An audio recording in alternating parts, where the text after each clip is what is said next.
Dear students, आज हम लोग एक वाइब्रेशन का क्वेश्चन देखते हैं जिसके अंदर नेचुरल फ्रीक्वेंसी निकालनी है और उसका बहुत ही इजी कॉन्सेप्ट है जिससे हम आसानी से निकाल सकते हैं। ये क्वेश्चन जो है एस रतन का क्वेश्चन है और उन्होंने इसे बड़े लॉन्ग मेथड से किया है। इसे हम बहुत आसानी से सॉल्व करते हैं।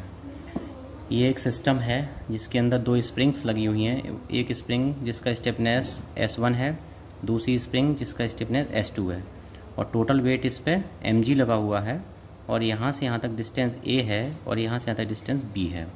आपको इस सिस्टम की नेचुरल फ्रीक्वेंसी fn निकालनी है 1/2 पाई √g/डेल्टा जो फार्मूला है इसका निकालने का। Okay, according to this formula हमें ये डिफ्लेक्शन डेल्टा फाइंड आउट करना पड़ेगा। तो डिफ्लेक्शन निकालने का बहुत ही आसान मैं तरीका बताता हूँ। देखो, ये जो क्वेश्चन है ये एक तरह के बीम है, ठीक है। ये एक तरह की बीम है। जैसे हम बीम के क्वेश्चन सॉल्व करते थे तो यहाँ पे वेट आपका mg लगा रहता था। यहाँ से यहाँ तक डिस्टेंस b है, यहाँ से यहाँ तक a है। यहाँ एक स्प्रिंग लगी हुई है तो यहाँ फोर्स F1 लगेगा। यहाँ एक स्प्रिंग लगी हुई है, यहाँ पे F2 लगेगा। तो यहाँ पर F1 की वैल्यू हम क्या निकाला करते थे, F डायरेक्ट फार्मूले से निकाल लो, कोई कैलकुलेशन की जरूरत नहीं। mg b/a+b। और F2 जब निकाला करते थे तो क्या आता था, mg a/a+b। Okay, mg a/a+b। अब मुझे अगर डिफ्लेक्शन टोटल निकालना है डेल्टा, टोटल डिफ्लेक्शन डेल्टा, तो is equal to sum of deflection of first spring plus second spring. तो डेल्टा इज इक्वल टू क्या होगा, डेल्टा 1 क्या है, जो डेल्टा एस फर्स्ट स्प्रिंग पे जो फोर्स लगा हुआ है F1/S1 इंटू, ध्यान रख लो ये ट्रिक बता रहा हूँ जो आपको हमेशा क्वेश्चन में काम आएगी।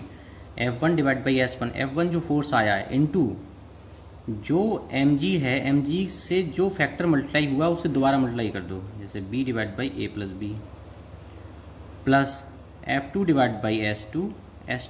अब देखो यहाँ पे कौन सा फैक्टर मल्टीप्लाई हुआ है, a/a+b। अब आप वैल्यू दोबारा रखेंगे F1 की उठा के तो क्या आ जाएगा, mg/S1 इंटू b²/a+b का whole square plus mg/S2 into a²/a+b का होल स्क्वायर। आ गया सिंपल। अब देखो यहाँ से डेल्टा इज इक्वल टू मेरा आ गया mg a+b का होल स्क्वायर, हमने कॉमन ले लिया तो b²/S1 प्लस a²/S2। अब हम फार्मूला लगाते हैं तो Fn इज इक्वल टू 1/2 पाई √g/डेल्टा। तो देखो यहाँ से डायरेक्ट आपका आ जाएगा 1/2 पाई g/mg/a+b का whole square b²/S1 plus a²/S2। तो जी से जी कैंसिल आउट, जी से जी कैंसिल आउट हो जाएगा और आपका फाइनल जो आंसर आएगा वो क्या आ जाएगा, deflection Fn is equal to 1/2 pi a+b का whole square divided by m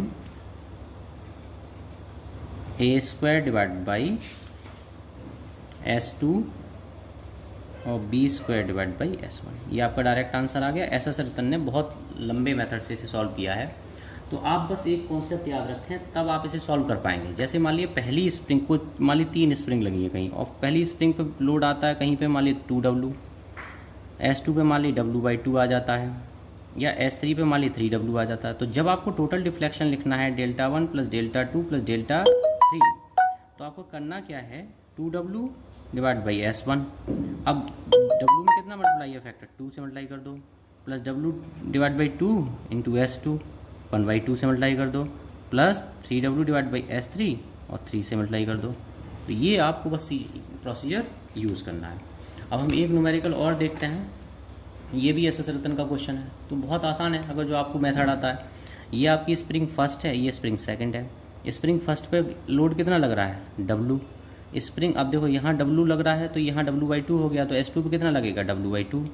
तो S2 पे कितना लोड लग रहा है, W/2 सेकंड स्प्रिंग पे। तो टोटल डिफ्लेक्शन क्या हो जाएगा, डेल्टा 1 प्लस डेल्टा 2, दो स्प्रिंग लगी हैं तो डेल्टा इज इक्वल टू क्या हो गया, W/S1 दूसरी वाली क्या हो जाएगा, W divide by 2s2 into 1/2। तो यहाँ से mg बाहर ले लो, 1/s1 प्लस 1/4s2।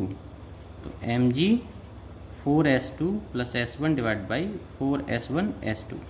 ठीक है, तो यहाँ से fn is equal to 1.2 pi under root g divide by mg 4s2 plus s1 divide by 4s1s2। तो g से g कैंसिल आउट। तो fn is equal to 1.2 pi under root 4s1s2 divide by m 4s2 plus s1। तो कितना simple हो गया।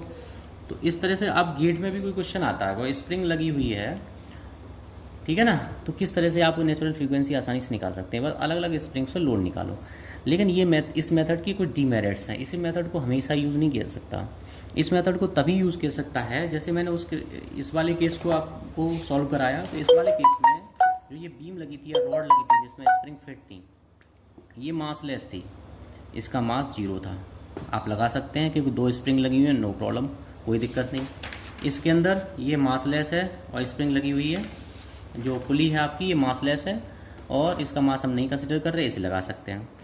ठीक है, अगर किसी बीम पे भी लगाना है, मान लिया कोई बीम है आपकी, ये बीम है, इस पे लगाना है आपको, मान लिया यहाँ पे W लगा दिया और यहाँ पे भी कुछ लगा दिया, यहाँ पे कुछ समथिंग इस तरह से लगा दिया, इस पे भी लगा सकते हैं, बशर्ते इसका मास 0 होना चाहिए। अगर उसने रॉड का मास दे दिया तो उस केस में इस फॉर्मूले को नहीं लगा सकते।